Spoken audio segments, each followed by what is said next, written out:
स्वागत है CSC study में। और आप लोग देख रहे हैं क्लास 9 के साइंस यानी कि विज्ञान के ऐसे ऑब्जेक्टिव प्रश्नों को जो आपको एग्जाम हॉल में देखने को मिलेगा, यानी कि एग्जाम पेपर में आपको साफ साफ देखने को मिलेगा। तो साथ ही स्किप ना करते हुए हमारे चैनल को सब्सक्राइब के बेल आइकन को प्रेस कर दीजिए और चलिए आगे बढ़ते हैं, पढ़ते हैं। तो सबसे पहले क्या है, क्वेश्चन के विस्थापन का ऐसा ही मतलब क्या होता है। जितने भी साइंस के ऑल चैप्टर हम लोग सोल्यूशन देखेंगे, यहाँ पर साइंस के जितने भी चैप्टर है सारे के सारे आंसर को जानेंगे ऑब्जेक्टिव टाइप के क्वेश्चन को, ठीक है। तो सभी को आप लोग स्किप ना करते हुए पढ़ना है और अपने दोस्तों के साथ एक बार शेयर कर दीजिए आगे बढ़ने से पहले। देखिए साफ साफ लिखा है कि विस्थापन का ऐसा मात्रक क्या होता है, तो मीटर होता है। क्या होता है, तो मीटर होता है। विस्थापन का ऐसा मात्रक मीटर होता है। नेक्स्ट क्वेश्चन क्या है कि चाल का ऐसा मात्रक क्या होता है, तो ऐसा ही मात्रक जिससे विस्थापन का हो गया मीटर, ठीक है। चाल और वेग के सेम होता है। चाल यानी कि मीटर पर सेकंड और वेग का भी क्या होता है, मीटर पर सेकंड होता है, याद रखिएगा, ठीक है। नेक्स्ट क्वेश्चन क्या है, स्वचालित वाहनों में एक यंत्र लगा होता है जो उनके द्वारा तय की गई दूरी को प्रदर्शित करता है, इस यंत्र को कहते हैं। देखिए हम लोग जब गाड़ी चलाते हैं तो उसमें आगे तरफ क्या लगा रहता है, मीटर लगा रहता है, जो कितना दूर चला गया, तो ओडोमीटर होता है। उसका नाम जो होता है ना ओडोमीटर बोलते हैं, जिसके द्वारा क्या मापते हैं, दूरी को मापते हैं, ठीक है। नेक्स्ट क्वेश्चन क्या है, ओडोमीटर क्या मापता है, तो दूरी को मापता है, ठीक है, क्या दूरी को मापता है। नेक्स्ट क्वेश्चन क्या है कि विस्थापन और परिवर्तन के दर को क्या कहते हैं, तो वेग कहते हैं। यानी कि विस्थापन के किसी भी मतलब विस्थापन में जो परिवर्तन होता है यानी कि उसके दर में परिवर्तन होता है उसे क्या कहेंगे, हम लोग वेग कहेंगे, ठीक है। विस्थापन के परिवर्तन के दर को क्या कहते हैं, वेग कहते हैं, समझ गए। नेक्स्ट क्वेश्चन क्या है, तो चलिए देख लेते हैं। विराम में आरंभ होने वाली, ठीक है, वस्तु का आरंभिक वेग होगा। देखिए जब कोई वस्तु जहाँ पर रहेगा तो उसका क्या, ये मान लिया कोई यहाँ पर कार है, ठीक है, यहाँ पर कार बना देते हैं, ठीक है। कार हम थोड़ा सा दूसरा टाइप का बनाते हैं, थोड़ा सा हंस लीजिए आप लोग भी। तो देखिए कार जैसे ही बना रहे हैं तो जहाँ पर खड़ा है तो क्या होगा, वहीं पर होगा ना, कार का थोड़े नहीं चलेगा आगे। यानी कि ये कार है, ठीक है, ये मेढक बन गया ना, तो ये मेढक जो है जहाँ पर खड़ा है वहीं पर, मेढक जब बन गया तो मेढक जहाँ पर है यानी कि मेढक जहाँ पर स्थित है वहीं पर है, तो उसका यहाँ पर चला ही नहीं जब मेढक, तो उसका क्या होगा, तो जीरो ही होगा ना वेग। नेक्स्ट हम लोग चलिए पढ़ते हैं आगे कि यदि किसी वस्तु का विस्थापन शून्य है तो उस वस्तु का दूरी तय की गई दूरी होगा। यानी कि देखिए जब वस्तु का विस्थापन शून्य होगा तो दूरी भी कि शून्य अथवा शून्य भी नहीं भी हो सकता है, क्योंकि विस्थापन क्या होता है, एक बार जैसे हमारे यहाँ से आप रांची गए, ठीक है, झारखंड, आप कहीं से भी जहाँ से है आपका कमेंट बॉक्स में जरूर कमेंट कीजिएगा कि कहाँ से रांची जाना चाहते हैं। मान लिया कि कहीं जगह है, स्टेट आपका जिला जो है वहाँ से रांची गए, तो देखिए फिर से आगे तो जीरो हो जाएगा, क्या हो जाएगा, विस्थापन जीरो हो सकता है, लेकिन दूरी क्या हो जाएगा, दूरी कभी भी जीरो नहीं हो सकता। यानी कि दूरी जो यहाँ पर देखिए तो दूरी शून्य हो सकता है, शून्य भी नहीं भी हो सकता है। नेक्स्ट क्वेश्चन क्या है, औसत चाल का बराबर होता है। देखिए औसत चाल क्या बराबर होता है, कुल दूरी बटे कुल समय को क्या कहते हैं, औसत चाल कहते हैं। नेक्स्ट याद रखिएगा कि 2 किलोमीटर घंटा 100 किलोमीटर की दूरी तय करती है। औसत चाल क्या होगा, यानी कि हम लोग जानते हैं कि कुल दूरी कितना है, तो 100 किलोमीटर है, यानी कि और इसका कुछ समय कितना लग रहा है, 2 घंटा। इसको जैसे ही काटेंगे तो 50, यानी कि कितना आ रहा है, 50 किलोमीटर पर आवर, ठीक है। 50 किलोमीटर पर आवर जब आ रहा है तो यानी कि यह क्या हो गया, यानी कि इसमें आंसर कैसे निकलना है, कुल दूरी कितना है, तो 100 किलोमीटर पहले ऊपर में बैठाना है, और कुल समय कितना है, तो 2 आवर है, यानी कि नीचे उसको बैठाना है, तो आपको आ जाएगा 50 किलोमीटर पर आवर, ठीक है। नेक्स्ट हम लोग आगे बढ़ते हैं कि एक कार 2 घंटा में 100 किलोमीटर की दूरी तय करती है।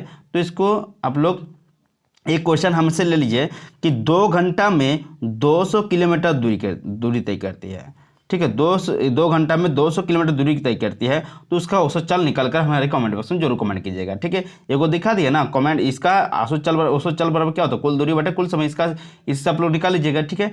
नेक्स्ट क्वेश्चन है 72 किलोमीटर पर घंटा को मीटर सेकंड में कैसे बदलेंगे, यानी कि 72 किलोमीटर पर घंटा को कैसे मीटर पर सेकंड में बदलेंगे। देखिए मीटर यानी कि 1 किलोमीटर बराबर कितना होता है, पहले जानना चाहिए। 1 किलोमीटर बराबर कितना होता है, 1000 मीटर होता है। 1000 मीटर बराबर कितना होता है, 1 किलोमीटर होता है।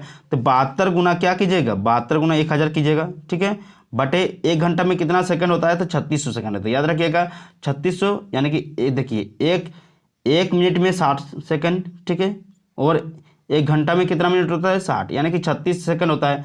यानी कि इसमें हम लोग समझ गए कि इसमें क्या होगा, 72 गुने 1000 बटे यहाँ पर कितना होगा, 6 घंटा में है, ठीक है, यानी कि क्या होगा 3600, ठीक है। जब इसको हम लोग सॉल्व करेंगे तो निकल जाएगा, आंसर निकल जाएगा आपका। जब इसको हम लोग सॉल्व कर देंगे तो निकल जाएगा कितना, 20 मीटर सेकंड है, 20 मीटर पर सेकंड, ठीक है। नेक्स्ट हम लोग देखते हैं, देखिए सदिश राशि क्या होता है और अदिश राशि क्या होता है। जिसका सदिश राशि वो राशि होती है जिसका परिमाण और दिशा होता है, उसे सदिश राशि कहते हैं, यानी कि परिमाण भी निकलेगा और दिशा भी रहेगा, ठीक है, उससे सदिश राशि। अदिश राशि क्या है, तो अदिश राशि उसे कहेंगे जिसका परिमाण सिर्फ निकलेगा, ठीक है, याद रखिएगा। सदिश राशि यानी कि जिसका परिमाण और दिशा होता है उसे सदिश राशि, जिसका सिर्फ परिमाण होता है उसे अदिश राशि। द्रव्यमान, विस्थापन, आयतन, चाल में कौन सदिश राशि है, यानी कि विस्थापन जो है सदिश राशि है, यानी कि बाकी सब क्या है, द्रव्यमान क्या अदिश राशि है, आयतन क्या अदिश राशि है, चाल क्या है अदिश राशि है, ठीक है। विस्थापन, चाल और त्वरण में कौन सदिश राशि नहीं है, तीन चाल यहाँ पर क्या है सदिश राशि नहीं, यानी कि उसके अलावा क्या है, विस्थापन क्या है सदिश राशि है, त्वरण क्या है सदिश राशि, याद रखिएगा। विस्थापन और त्वरण क्या है सदिश राशि है, तो चाल क्या है अदिश राशि है, याद रखिएगा, ठीक है। थोड़ा सा हम लोग आगे बढ़ते हैं कि अब समझ गए सदिश राशि का परिमाण कभी भी नहीं होता है, तो ऋणात्मक नहीं होता, याद रखिएगा। सदिश राशि का परिमाण जो होता है परिमाण वो कभी भी ऋणात्मक नहीं होता है। नेक्स्ट क्वेश्चन याद रखिएगा, वेग में परिवर्तन के दर को क्या कहते हैं, त्वरण कहते हैं। ऋणात्मक त्वरण को क्या कहते हैं, मंदन कहते हैं, याद रखिएगा। ऋणात्मक, ये देखिए एक बार से नहीं होता, दोबारा देख लीजिएगा वीडियो को तो आपका एकदम माइंड में फिट हो जाएगा, ठीक है। त्वरण का ऐसा मात्रक क्या होता है, त्वरण का ऐसा मात्रक आपका हो जाता है मीटर पर सेकंड स्क्वायर होता है, ऐसे भी देख सकता है आपको, इसे भी देख सकता है, ठीक है। मीटर पर सेकंड आपको देखिए घुमा कर दे सकता है क्वेश्चन, मीटर पर सेकंड स्क्वायर किसका मात्रक होता है, तो त्वरण का होता है, याद रखिएगा। नेक्स्ट याद रखिएगा, गति के प्रमुख समीकरण, देखिए गति के तीन तरह का समीकरण, v बराबर यू प्लस ए टी होता है, v square minus you square बराबर 2s होता है, और एक होता है s बराबर U T plus half A T square, यानी कि तीनों को आप याद रखिएगा।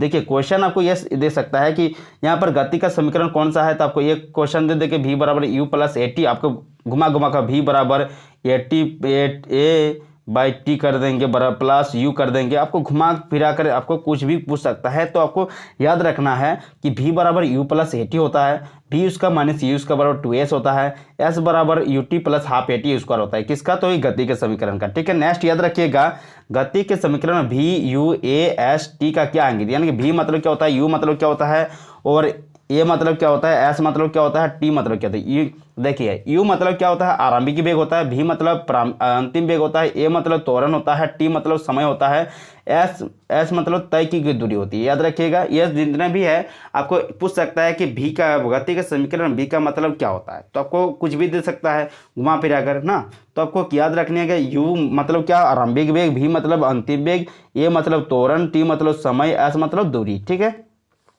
नेक्स्ट हम लोग आगे बढ़ते हैं, ठीक है।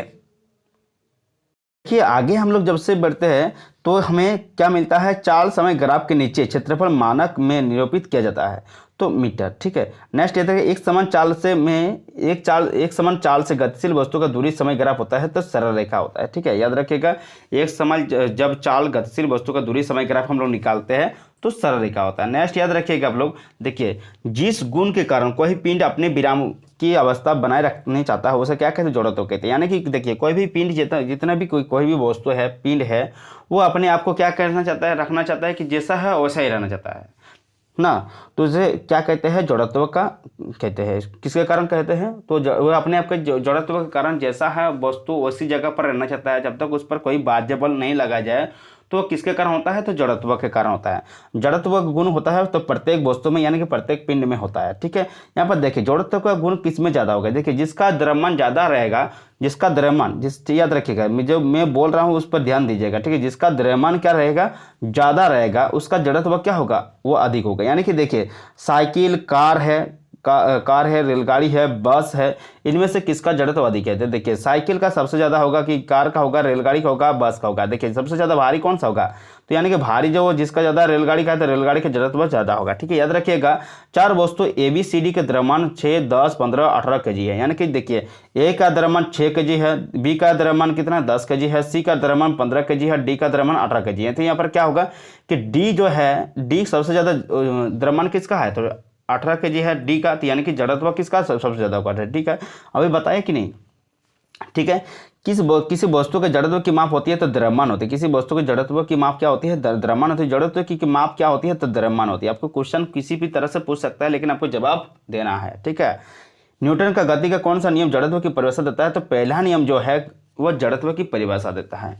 न्यूटन का दूसरा नियम गति के किसकी माप प्राप्त होती है, तो बल का माप। यानी कि न्यूटन के गति के नियम से जो है दूसरा नियम, उससे हम लोग बल की माप निकालते हैं। ठीक है, न्यूटन किसका मात्रक है? तो बल का न्यूटन मात्रक है, बल का।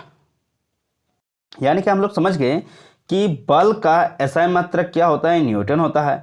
और दूसरे गति के नियम से न्यूटन के क्या परिभाषित होता है? तो बल के नियम को, बल को परिभाषित करता है। ठीक है, नेक्स्ट याद रखिए, बल का एसआई मात्रक क्या होता है? मीटर पर सेकंड होता है। ठीक है, न्यूटन को ही मीटर पर सेकंड, न्यूटन को ही मीटर पर सेकंड भी कह सकते हैं। ठीक है, एक न्यूटन क्या है? तो एक न्यूटन में कितना हो सकता है कि बल का एसआई मात्रक मीटर पर सेकंड होता है। ठीक है, और न्यूटन का एसआई मात्रक बल का, न्यूटन किसका मात्रक? तो बल का। ये आपको पूछ सकता है मीटर पर सेकंड में जब भी बोला जाएगा तो आपको क्या करना है? मीटर पर सेकंड को ही क्या कहते हैं? न्यूटन के कहते हैं। ठीक है, यानी कि बल का ही ऐसे मात्रक है। ठीक है, न्यूटन में जैसे चेंज कर, न्यूटन को बल मीटर पर सेकंड में चेंज करने बोलेंगे तो आपको मीटर पर सेकंड होगा, या आपको केजी मीटर पर सेकंड स्क्वायर को ही क्या कहते हैं? न्यूटन कहते हैं। केजी मीटर पर सेकंड स्क्वायर को क्या कहते हैं? न्यूटन कहते हैं, याद रखिएगा। ठीक है, बल का व्यंजक क्या है? देखिए साफ साफ लिखा है, बल का व्यंजक क्या होता है? तो F बराबर ma होता है। क्या होता है? F बराबर ma होता है।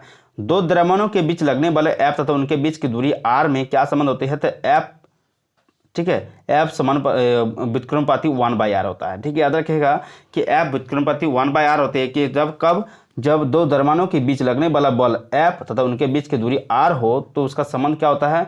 F व्युत्क्रमानुपाती 1/r। ठीक है, किसी वस्तु को, ठीक है, नेक्स्ट क्वेश्चन है हमारा कि नेक्स्ट क्वेश्चन हमारा क्या है कि 2 kg द्रव्यमान वाली वस्तु को 5 मीटर पर सेकंड स्क्वायर की त्वरित करने में कितने बल की आवश्यकता होती है? यानी कि हम लोग समझते हैं कि यहाँ पर F बराबर क्या होता है? ma होता है। क्या होता है? ma होता है। F बराबर ma होता है।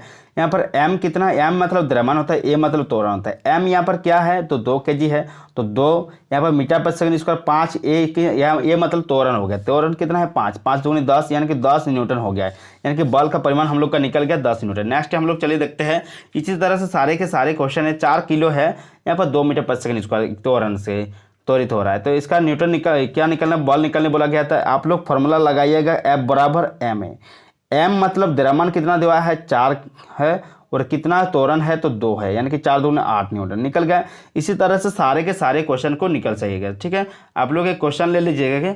ठीक है, 50 न्यूटन 50 किलो, ठीक है, 50 किलो का वस्तु है, वो कितना मीटर पर सेकंड स्क्वायर से त्वरण हो रहा है? तो 10 मीटर पर सेकंड स्क्वायर के त्वरण हो रहा है। उत्पन्न बल निकालिए। ठीक है, आप लोग एक क्वेश्चन बना लीजिए। ठीक है, नेक्स्ट क्वेश्चन हम लोग चले देखते हैं इस थोड़ा सा कि यहाँ पर सब प्रत्येक क्रिया के समान विपरीत प्रतिक्रिया होती है, गति का क्या नियम कहला सकता है? तो तृतीय नियम कहते हैं। ठीक है, नियम जितने भी 3 नियम, फर्स्ट नियम, सेकंड नियम और तृतीय नियम, तीनों को याद रखिएगा ताकि आप लोग का एक भी क्वेश्चन नहीं छूटेगा। ठीक है, इससे क्वेश्चन आ सकता है। नेक्स्ट क्वेश्चन क्या है? द्रव्यमान और वेग के गुणनफल को क्या कहते हैं? तो संवेग कहते हैं। संवेग किसे कहते हैं? आपको पूछ सकते हैं कि द्रव्यमान और वेग के गुणनफल को क्या कहते हैं? संवेग कहते हैं। नेक्स्ट याद रखिएगा, संवेग बराबर होता है द्रव्यमान गुना वेग। ठीक है, संवेग बराबर क्या होता है? द्रव्यमान गुना वेग। संवेग क्या होता है? देखिए नेक्स्ट क्या है कि संवेग प्रथम दर को समानुपाती होती है। किसके समानुपाती होती है? तो आरोपित बल के समानुपाती होती है। कौन होती है? तो संवेग में परिवर्तन की दर जो होती है किसके जो आरोपित बल होते हैं उसके समानुपाती होती है। नेक्स्ट याद रखिएगा कि किसी गतिशील पिंड का वेग आधा करने से उसका संवेग हो जाएगा। यानी कि जितने भी मैथ है सारे के सारे क्वेश्चन को हम लोग एक अलग से वीडियो बनाएंगे ताकि आप लोग को समझने में दिक्कत ना होगा। ठीक है, न्यूमेरिकल्स जितने भी मतलब क्वेश्चन बनेंगे उसको हम लोग अलग से कर देंगे। ठीक है, अभी पढ़ लीजिए, किसी गतिशील पिंड का वेग आधा करने से उसका संवेग हो जाता है तो वो आधा हो जाता है। रॉकेट का प्रणोद जो होता है किस सिद्धांत पर? देखिए रॉकेट का प्रणोदन, ठीक है, यहाँ पर लिखा है प्रणोदन किस सिद्धांत पर आधारित होता है? देखिए संवेग संरक्षण के सिद्धांत पर रॉकेट का प्रणोदन होता है। ठीक है, नेक्स्ट याद रखिएगा, रॉकेट तथा जेट इंजन न्यूटन के किस नियम पर कार्य करता है? तो गति के तीसरा नियम पर जो रॉकेट का जेट इंजन है वो कार्य करता है। मिलते हैं नेक्स्ट वीडियो के साथ, क्योंकि बहुत ही लंबा चौड़ा बन रहा है, तो नेक्स्ट वीडियो में हम अपने सारे के नेक्स्ट जितने भी प्रश्न है सारे को नेक्स्ट वीडियो में देखते हैं। तो तब तक लिए देखते रहिए CSN स्टडी, और हमारे चैनल में नए हैं तो सब्सक्राइब के बेल आइकन जरूर प्रेस कर दीजिएगा। थैंक यू, जय हिंद।